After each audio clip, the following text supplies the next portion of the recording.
criar dentro de vocês a verdade que vai alimentar um sistema desintegrador ou uma verdade que pode mudar a desintegração para uma visão mais humanista e integralista da vida? Vai depender de quem? De quem que vai depender isso? De quem? De quem? Da escolha que cada indivíduo que está nessa sala fizer.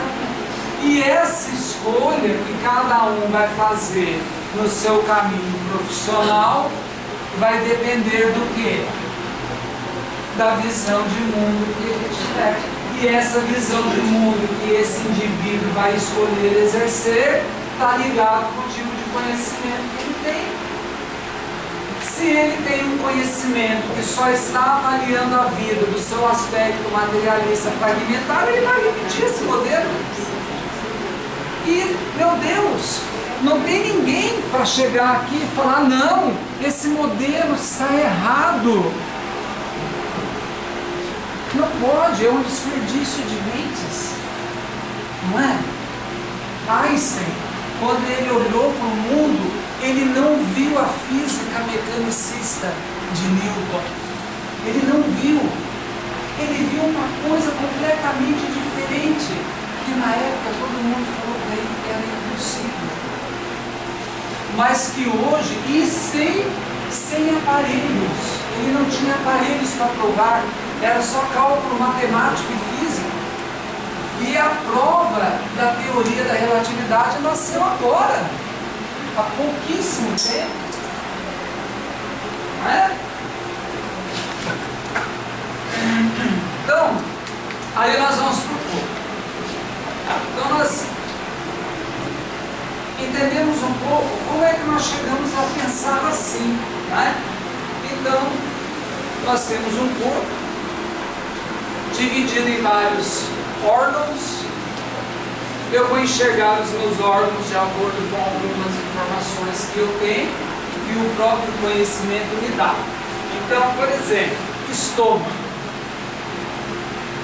Nosso corpo é uma farmácia. Não é uma farmácia, professor? É ou não é? Nós temos tudo que nós precisamos. Todos os remédios estão aqui. Deus fez a gente com uma perfeição impressionante. O que o estômago produz? Tudo isso aqui. Porque o estômago está ligado ao baço, ao pâncreas. Então tudo isso aqui é um conjunto de substâncias secretadas por esse conjunto de órgãos. Então, produz o ácido clorídrico, pepsina, o pâncreas produz a pepsina, a amilase, a lipase, bicarbonato de sódio, glucagon, glicogênio, insulina e pancreatina. Você sabe que essa pancreatina é uma substância produzida pelo pâncreas e ela dissolve até pedra. Vocês sabiam disso? Quem sabia disso? Levanta a mão. Cara, não deu para escutar o que você falou. Não deu para entender o que você falou. Não viu? Não. A pancreatina é uma substância produzida no pâncreas que é jogada no processo digestivo e ela consegue sugar até pedra.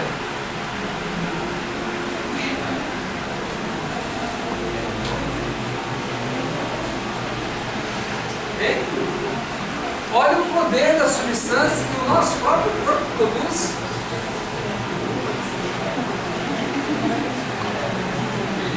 Por quê? Pois que? É curioso porque desenvolve a musculatura do corpo. Porque o corpo tem um processo sábio de funcionamento. Ele é jogado lá dentro do canal digestivo na medida que você come. Agora eu pergunto para você que perguntou isso para mim.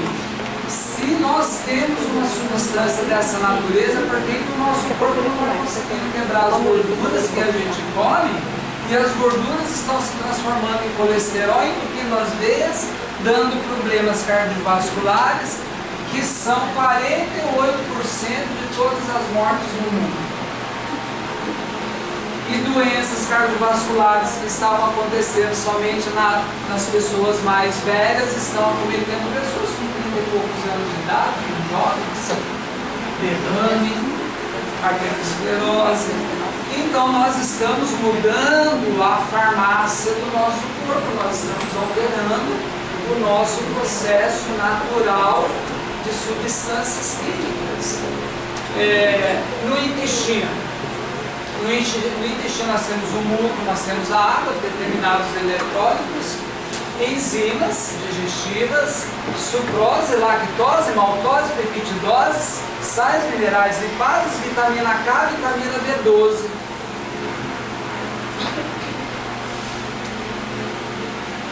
Olha quanta substância no intestino.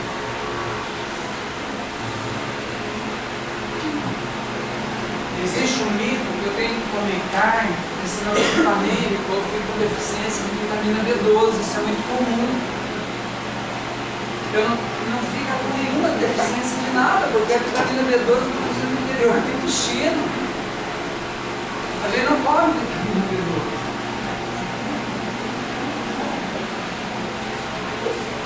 Então a gente necessariamente precisa comer carne?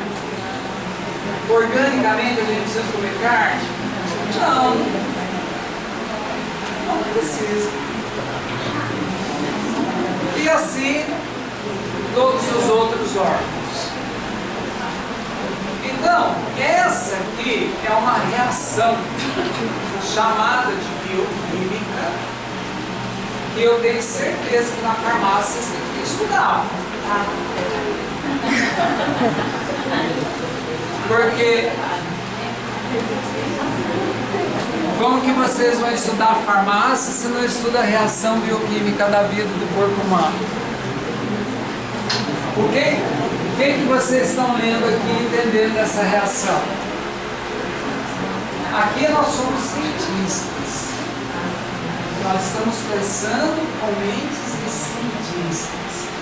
A mente de cientista tem medo de pensar? Não. A mente de cientista tem medo de dizer que não sabe? Tem medo de perguntar por quê? Não, é por isso que é de cientista. Não é? Porque a mente que não é de cientista tem medo de tanta coisa, não pergunta nada, não descobre nada. Por que o cientista descobre coisas incríveis? Por quê? Por quê? Oi? Porque ele pergunta sobre coisas que não existem. Ele pergunta de coisas, ele se preocupa com coisas que estão fora do modelo. Ele se interessa por coisas que estão além daquilo que se apresenta como verdade. Ele quer novas explicações. Isso é a vontade de conhecer a vida. E nós aqui, como cientistas, nós precisamos ter essa vontade de conhecer o quê? Conhecer a vida. Porque como farmácia, como farmacêuticos, gente, como farmacêuticos, vocês estarão trabalhando com o quê? Com vidas. Vidas que pode ser a vida de filhos de vocês. Vida de pessoas importantes e especiais. Que uma decisão errada para um fármaco errado pode o quê? Matar, intoxicar, levar à morte. Então, nós precisamos entender a importância dos processos que a gente vivencia. Essa reação é maravilhosa. O que está escrito aqui? Nos tecidos ocorre o quê? Todo mundo sabe o que é combustão celular? Se não sabe, fala, professor, não sei. Todo mundo sabe? Não sabe o que é combustão celular? O que é combustão? O que é combustão? Uma queima na presença do quê? De oxigênio. Então, para ter uma combustão, tem que ter oxigênio. Se não tem oxigênio, não tem combustão. E por que a combustão celular? Porque é a combustão, é a queima, é aquele processo que vai acontecer na presença de oxigênio. Então a célula vai consumir oxigênio para ela poder realizar a combustão e produzir energia. Para quê? Para funcionar, para ela viver, porque se a célula não produzir energia, ela morre. Ok? E nesse processo de combustão celular libera o quê? E se o gás carbônico, esse gás carbônico, ele oxigena nossos tecidos, ele tem oxigênio, tá bom? Então o gás carbônico, quando a gente respira ou produz o gás carbônico lá no interior da célula, se ele ficar lá, o que acontece com essa célula?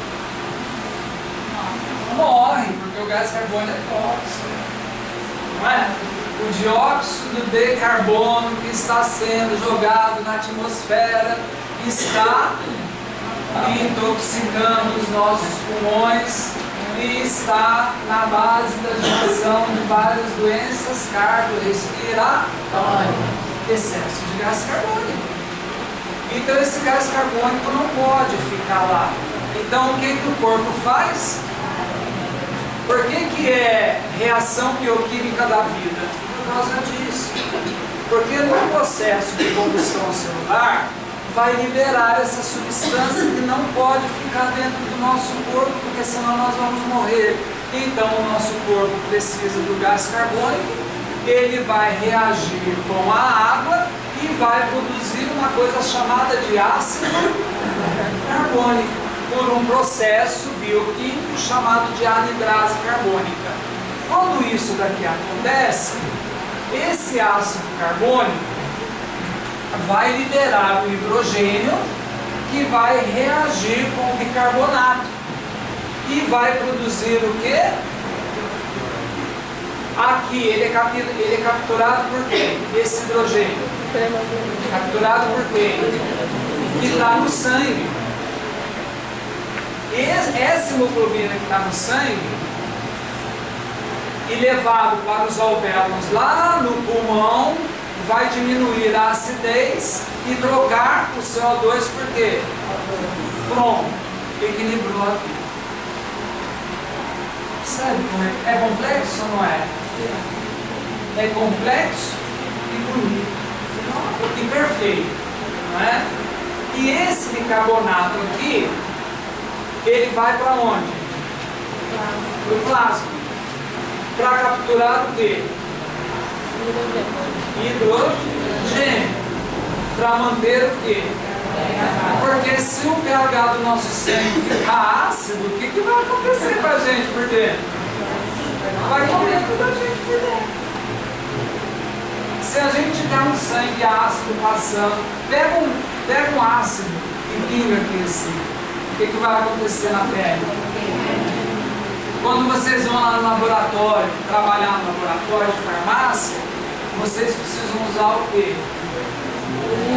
Luva, jaleco de manga comprida, sapato adequado, esse cara é um ácido. Corrói. Então, se o nosso sangue for ácido, ele vai correndo tudo por dentro. Não é? Então, o que acontece? O nosso próprio corpo precisa fazer esse sangue ficar básico. Então, é tudo muito justinho. Por isso que é chamado da reação bioquímica da vida. Primeiro, porque reutiliza o CO2 e não deixa a gente ficar intoxicado e morrer intoxicado. Segundo, porque troca o pH ácido para o pH básico e daí mantém-se a vida. Todas as funções orgânicas, vejam bem, hein? Eu não estou falando que são algumas, eu estou falando que são todas. Então não tem exceção. Não tem uma função orgânica que fique fora desse processo, ok? Então são todas. Todas as funções orgânicas. Órgãos, vísceras. Órgãos e vísceras. Vocês sabem a diferença de órgãos e vísceras?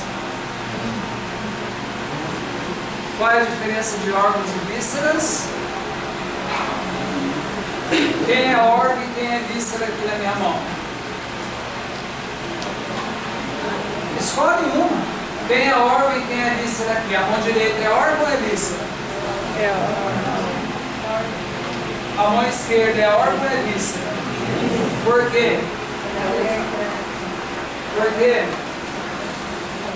Fala alguém, gente. Pelo amor de Deus, alguém é víscera. Por quê?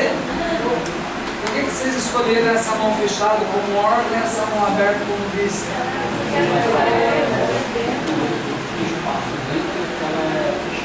Isso aí. O órgão ele é fechado. A víscera é aberta. O estômago é o quê? O estômago é o quê? Víscera recebe alimento. E o fígado é o quê? O órgão, ele é fechado. Ok? Todas as funções orgânicas de órgãos e vísceras são mantidas por quem? Ok? Cada neurônio do nosso cérebro,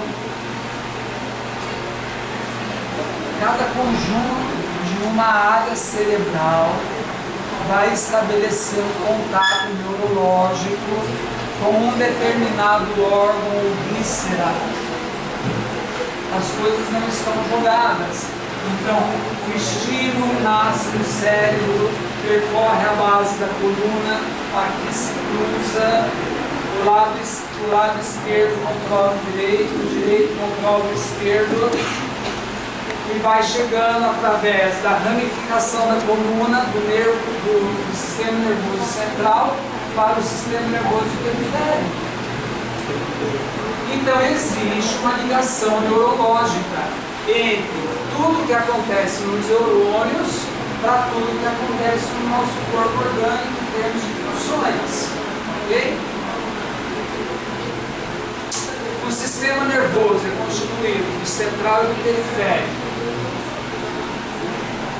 O sistema nervoso central tem os neurônios excitatórios e tem os neurônios inibitórios. Lá no cérebro tem o hipotálamo, a hipófise, que controla os hormônios de crescimento, metabolismo, proteico, corporal, funções sexuais, lactação. Olha para você ver, isso daqui é uma química orgânica, é uma bioquímica, isso aqui é uma farmácia que está dentro de nós.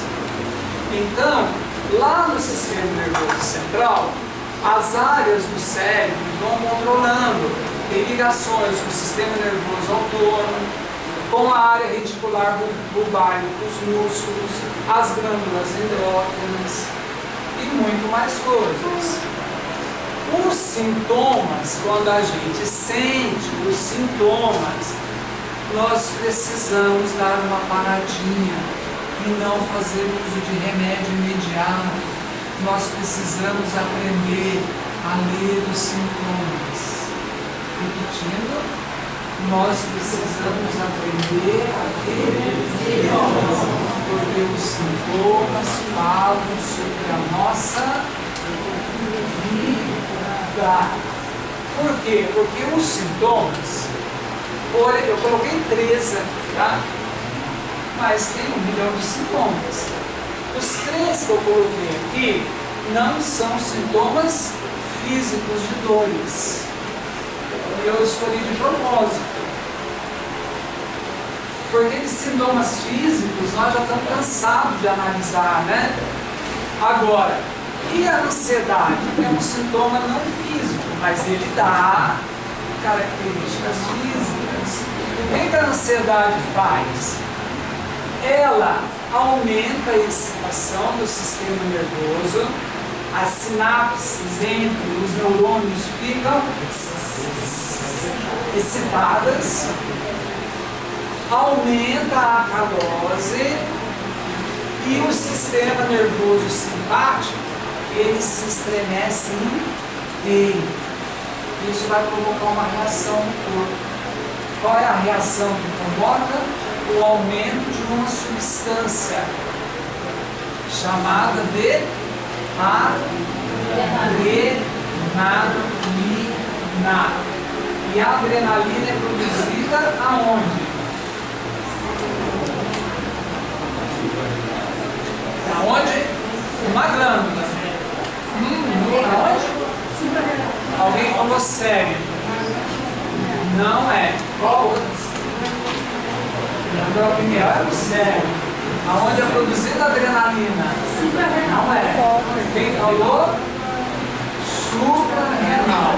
Uma glândulazinha que fica sobre os rins. Essa ansiedade, ela provoca o aumento dessa adrenalina. A adrenalina é contrativa, então ela vai contrair nervos, músculos, gera tensão, as veias diminuem de calibre, a pressão aumenta, o coração bambeia, o sangue circula e a pessoa se explode.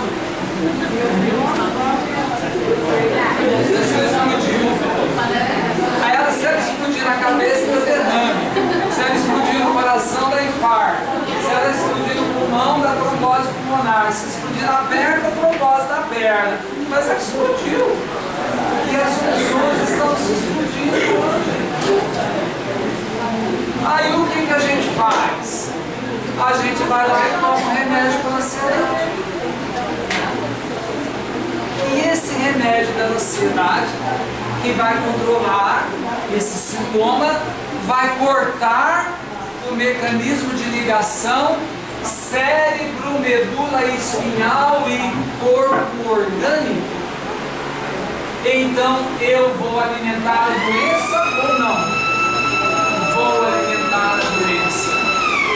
Então, uma concepção farmacológica. Uma concepção farmacológica nesse sentido de vida, ela está promovendo a vida e a saúde ou não? Não está. Ok? Não está. Então vocês que estão na área da farmácia, estudando todo o conhecimento que vocês estão estudando de farmácia, vão poder ter nas mãos uma grande ferramenta para pensar o quê? Pensar o quê? Pensar a vida, gente. Porque se continuar no mesmo modelo, não está pensando na vida. O que acontece com a depressão? A depressão está num processo contrário. Ela aumenta o quê? A inibição. Ela aumenta as atividades dos neurônios inibitórios. Então vai diminuir a ação dos neurônios. A energia vai, por isso que é depressão, porque a energia vai cair, a energia vital do corpo vai cair, e aí produz o quê? Acidose. Aí o corpo fica ácido. E o corpo ácido mata tudo quanto é célula lá dentro, vai matando.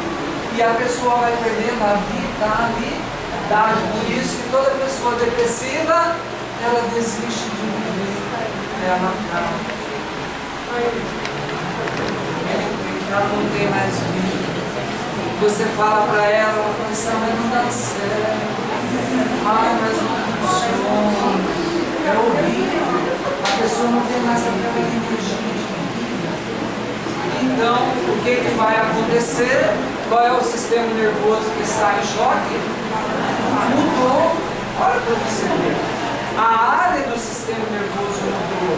Se na ansiedade, no sistema nervoso simpático, é ele que vai ser afetado, na depressão é o contrário, é o parasimpático. Então, nós temos uma ligação. A doença, ela não é estabelecida somente no corpo biológico, e como farmacêuticos ou estudantes de farmacologia, nós não podemos olhar para a vida só na sua questão biológica, física, corpórea, material. Nós precisamos olhar para um lado que a gente não vê, porque existe interferência desse lado do nosso corpo físico. Porque, bom, Uma pessoa que entra em depressão, ansiedade, ela entra por uma questão biológica ou psicológica? Psicológica. E o psicológico dessa pessoa está ligado com uma visão de mundo e uma função espiritual ou material? Espiritual. Quem falou material errou. Porque a função psicológica está ligada com a função da espiritualidade da psique humana. A psique humana não é material, não é? Então, por que eu escolhi esses sintomas? Porque eles acometem o corpo físico, mas eles têm como causa um fator psicológico e emocional. E esse fator psicológico e emocional estrutura uma mente, uma psique, está ligado ao eixo espiritual invisível da nossa vida. Porém, está acometendo o nosso corpo físico em sintomas físicos. Então existe uma ligação entre o espírito, a alma e o corpo, que dentro do método científico não está sendo vista. Por quê? Porque o método científico está olhando a vida fisicamente, a alma e o espírito estão fora do modelo. E nós estamos pagando por espiritual, por isso que as doenças estão se alastrando. Vamos ver. Você poderia ler? A doença é a mais específica e expressão desta lei geral, segundo a qual os aspectos das doenças são precipitados na fórmula e nelas são somatizados por meio de todos os sintomas fórmicos do humano, apesar de suas respostas não encontradas, a manifestar alguns que deliberadamente havia optado por não viver. Isso estabelece que essa medida é a expressão física de alguma coisa que está na consciência humana. O sintoma torna os homens porque torna invisível o que eles definiram. Entenderam? O sintoma físico deve ser tratado somente como sintoma físico?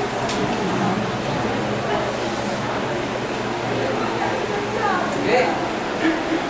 Um sintoma físico nos torna mais honestos. Sabe por quê? Porque quando uma doença nos acomete, ele está dizendo aquilo que está errado aonde? Dentro de nós. Mas não biologicamente, como estão fazendo a gente acreditar. Está errado dentro de nós, psicologicamente, espiritualmente, o nosso eixo está desalinhado.